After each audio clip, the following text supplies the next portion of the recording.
নাস্তিকদের পক্ষে কথা বলেছিল। এই ফরিদউদ্দিন মাসুদ যেহেতু নাস্তিকদের পক্ষে কথা বলেছিল, আমরা জানি নাস্তিকদের পক্ষপাতিত্ব করলে সেও নাস্তিক হয়ে যায়, কাফেরদের পক্ষে কথা বললে সেও কাফের হয়ে যায়।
নাস্তিকদের পক্ষে কথা বলেছিল।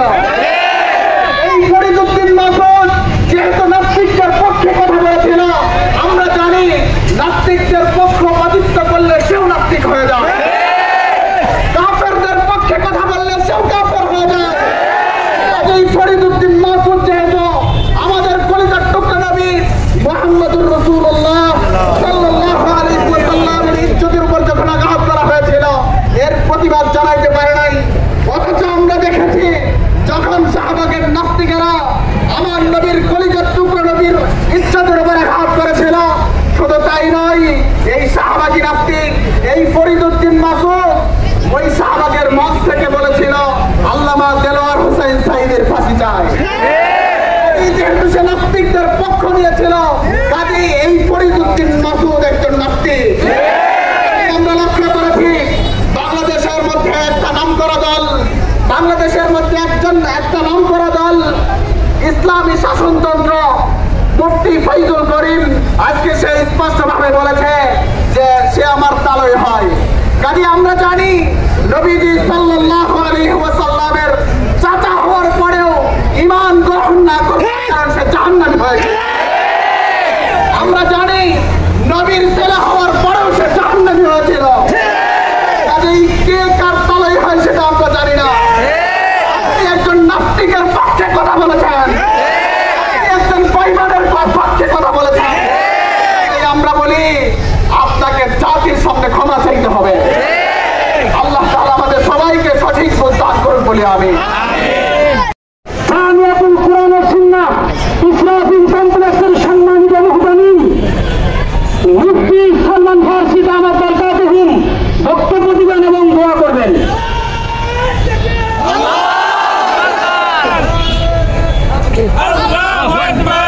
السلام عليكم ورحمة الله وبركاته. بسم الله الرحمن الرحيم.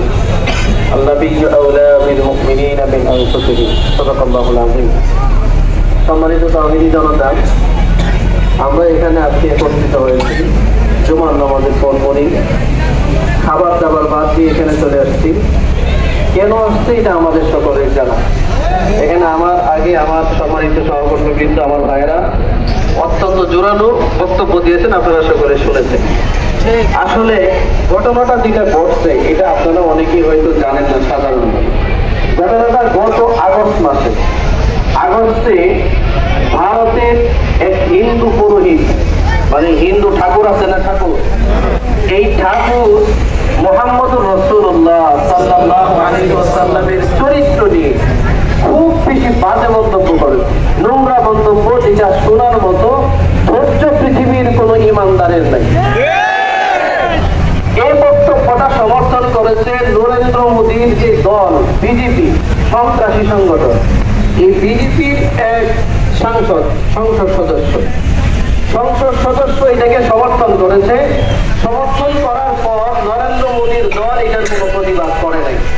এর মানে হচ্ছে নরেন্দ্র মোদী এবং তার দল সব সময়ের জন্য মুহাম্মদুর রাসূলুল্লাহ এবং ইসলাম বিদ্বেষী একটা দল। এখন আমরা যদি চিন্তার করে কিছু কথা বলে এখান থেকে চলে গেলাম, আমাদের কর্মপদ্ধতি যদি আমরা না নিয়ে যাই, কোনো অ্যাকশনে না যাই, তাহলে এটাতে কোনো ফায়দা হবে না। অ্যাকশনে যাইতে হবে। কি বলেন আপনারা? এক নম্বর অ্যাকশন হচ্ছে আল্লাহ তাআলা কোরআন মাজিদে বলেছেন, আন-নাবিয়্যু আওলা বিল মুমিনিনা মিন আনফুসিহিম। নবী হচ্ছে মুমিনদের কাছে তাদের নিজের জীবনের চেয়ে বেশি দামি। আচ্ছা, আমাদের নবী আমাদের জীবনের চেয়ে বেশি দামি কিনা? কারা মনে করেন বেশি দামি? আমাদের নবীর জন্য জীবন দিতে পারি? আমার নবীর জন্য পরিবার থাকতে পারবো? আমার নবীর জন্য বাড়ি থাকতে পারবো? আমার নবীর জন্য নিত্য পণ্যগুলো যে ইন্ডিয়া আমাদেরকে খায়, এগুলো থাকতে পারবো কিনা? সবচেয়ে বড় প্রতিবাদ। আমরা এই মুহূর্তে ইন্ডিয়া যেতে পারতেছি না।